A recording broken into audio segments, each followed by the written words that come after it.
ছোট থেকে সবারই প্রিয় এই ভ্যাম্পায়ার বা ড্রাকুলার গল্প। আর এই কাউন্ট ড্রাকুলা সিরিজের রাইটার ব্র্যাম স্টোকার, উনি কি আদৌ কোনোদিনও ভ্যাম্পায়ার দেখেছিলেন? এই ড্রাকুলা, ভ্যাম্পায়ার বা নাইটমেয়ার, এরা কি আদৌ এক্সিস্ট করে? এরা কারা? এরা কোথা থেকে এসেছিল? আজকের টপিক এটাই। তার আগে আমি আরজি, আর আপনারা শুনছেন আরজি রেডিও স্টেশন। প্রথম ভ্যাম্পায়ার দেখা গিয়েছিল 1579 সালে ইস্ট্রিয়া বলে একটি জায়গা। সেখানে একজন কৃষক ছিলেন যার মধ্যে এই ভ্যাম্পায়ারের সিমটমগুলো দেখা গিয়েছিল। তবে বন্ধুরা, আপনারা কি আদৌ জানেন এই ভ্যাম্পায়ার সিমটম কি? এই ভ্যাম্পায়ার সিমটমস কোথা থেকে এসেছিল? আমরা যখন এই ভ্যাম্পায়ারের ব্যাপারে রিসার্চ করছি, তখন আমরা জানতে পেরেছি আজও কিন্তু ইংল্যান্ডে একটি ফ্যামিলি রয়েছে যারা নিজেদেরকে ভ্যাম্পায়ার বলে দাবি করেছে। বন্ধুরা, আপনারা জানলে হয়তো অবাক হয়ে যাবেন, এই ইংল্যান্ডের যে ফ্যামিলি, এরা এখনো নিজেদের এন্টারটেইন করে একে অপরের রক্ত খেয়ে। ভাবতে পারছেন এদেরকে নর্মাল মানুষ আপনি বলতে পারবেন? আশ্চর্য।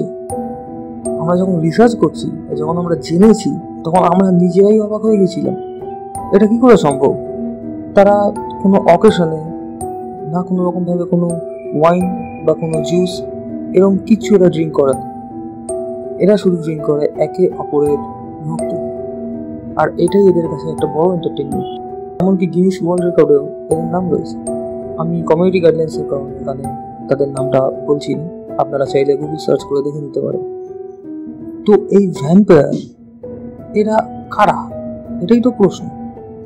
আপনি ভ্যাম্পায়ার বলতে পারেন কোনো রক্তপিপাসু বাদুড়, কোনো রক্তপিপাসু নেকড়ে বাঘ। আমাদের জানতে হবে যে আদৌ কি মানুষের মধ্যে এই ভ্যাম্পায়ার সিমটমগুলো এক্সিস্ট করে? আর যদি এক্সিস্ট না করে, তাহলে ইংল্যান্ডের ফ্যামিলির মধ্যে আমরা এটা কি দেখলাম? এরা কেন নিজেদেরকে এরকম একটা ভ্যাম্পায়ারের সাথে তুলনা করছে? কেন তাদের মতো লাইফ লিড করছে? দেখুন, আজও তাদের এই ব্যাপারটা নিয়ে একটা তদন্ত চলছে। অনেকের মতে তারা নর্মাল মানুষ নয়, তাদের মধ্যে একটা মেন্টাল প্রবলেম লক্ষ্য করা গেছে, এবং সে কারণেই তারা নিজেদেরকে ভ্যাম্পায়ারের সাথে তুলনা করছে। এমনকি তারা ভ্যাম্পায়ার ফিল্ম দেখে এতটাই ইন্সপায়ার্ড, যে কারণে তারা নিজেদেরকে ভ্যাম্পায়ারের সাথে তুলনা করেছে। অনেক বিশেষজ্ঞরা এরকম মনে করছে। হতেই পারে। আরেকটা ঘটনা আপনাদেরকে বলুন, রোমানিয়া, সবাই নামটি শুনেছেন। এই দেশের একটি শহরে এখনো একটি পবিত্র চার্চ রয়েছে, আর সেখানকার মানুষেরা মনে করে সেখানে নাকি রাতুলি ভ্যাম্পায়ার বা ড্রাকুলা আজও যাতায়াত করে। অথচ এই চার্চটি এক বিখ্যাত সেন্টকে উৎসর্গ করে তৈরি করা হয়েছিল। আর এই ভ্যাম্পায়ারের ভয় সেই চার্চ আজ ফাঁকা, আজও রয়েছে সেই চার্চটি। আর এই রোমানিয়াতেই আরেকটি গ্রাম রয়েছে, যে গ্রামে কেউ থাকেই না, কেউ বসবাসই করে না। এই ভ্যাম্পায়ারের ভয়তে সেই গ্রামটি পুরোপুরি ফাঁকা।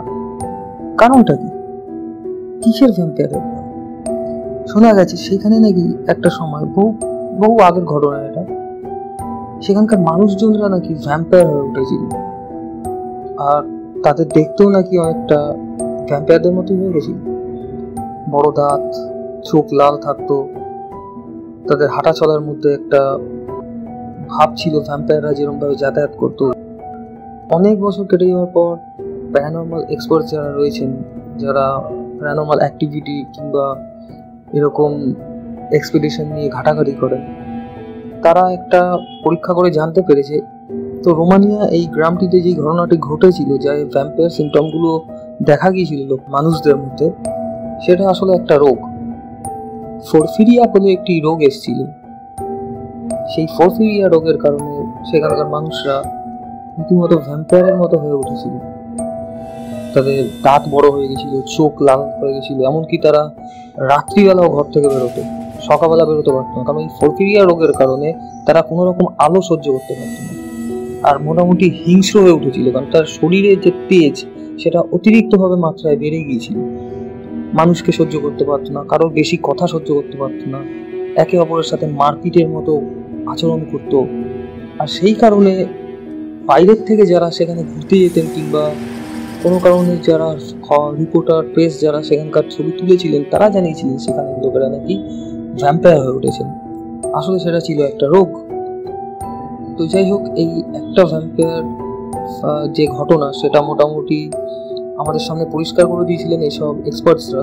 কিন্তু এখনো একটা জিনিস অবিশ্বাস্য, সেটা হচ্ছে ইংল্যান্ডের যেই ফ্যামিলি, সেই ফ্যামিলির মধ্যে যে সিমটমগুলো রয়েছে, সেটা কি আদৌ কোনো পাগলামির সিমটম, নাকি তারা সত্যি মানুষ রূপে ভ্যাম্পায়ার? এপিসোডটি কেমন লাগলো কমেন্ট সেকশনে অবশ্যই জানাবেন। এরকম ভয়াবহ অভিজ্ঞতা আমরা আপনাদের সামনে নিয়ে আসার চেষ্টা করি। এপিসোডটি ভালো লেগে থাকলে একটি লাইক করে দেবেন, কমেন্ট করে দেবেন, আর চ্যানেলটি অবশ্যই সাবস্ক্রাইব করে দেবেন। ভালো থাকুন, শুনতে থাকুন RG রেডিও স্টেশন।